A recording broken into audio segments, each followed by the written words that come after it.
checking in with the Srrws of Satan, which I wonder how much of this book is the Srrws of Satan and how much of this book is the sorrows of Marie Corelli, talking as an author about the publishing industry circa this time period, because it's very much a cynical game where um, John Wesley, millionaire, John Wesley, I think it's John Wesley, millionaire, um, he's he set about to buy his book into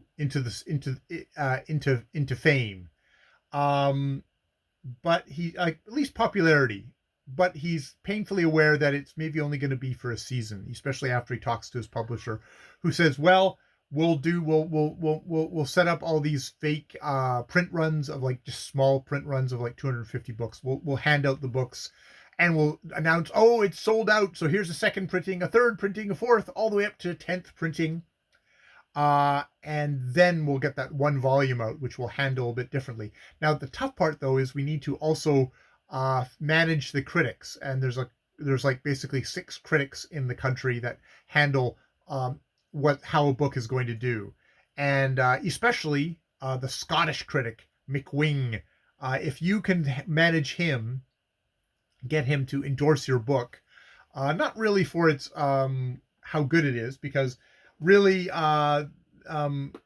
Morganson, the publisher, gives his opinion like, yeah, your book is fine, but it doesn't have that that tenacity that fixes a reader's attention on a book and holds it like a nail.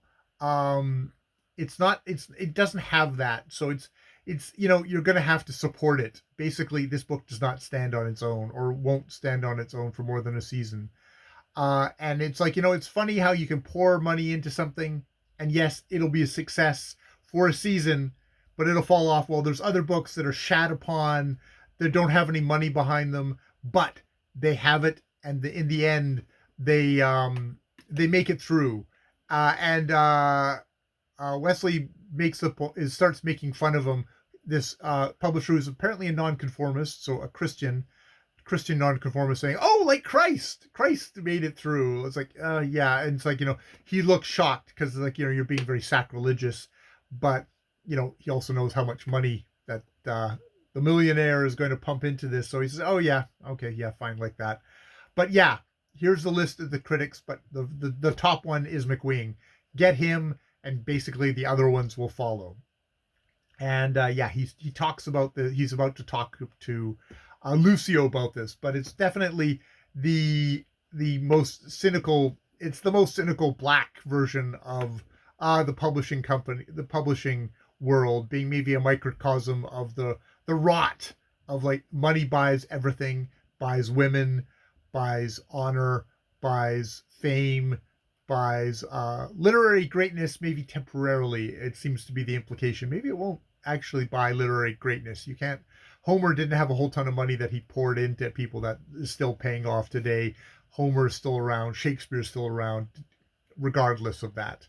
And that is kind of what he's like. I'm not going to get that, am I? God damn it, I'm not going to get that. And indeed, he's at this point. He's so divorced from the book, it doesn't even feel like it's him anymore.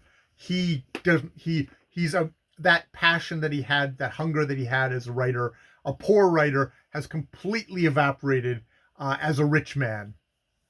So that's where we're at. That's where we're at. So at this point in chapter 9 of Srrws of Satan, about halfway through the chapter. We're 21% through the book.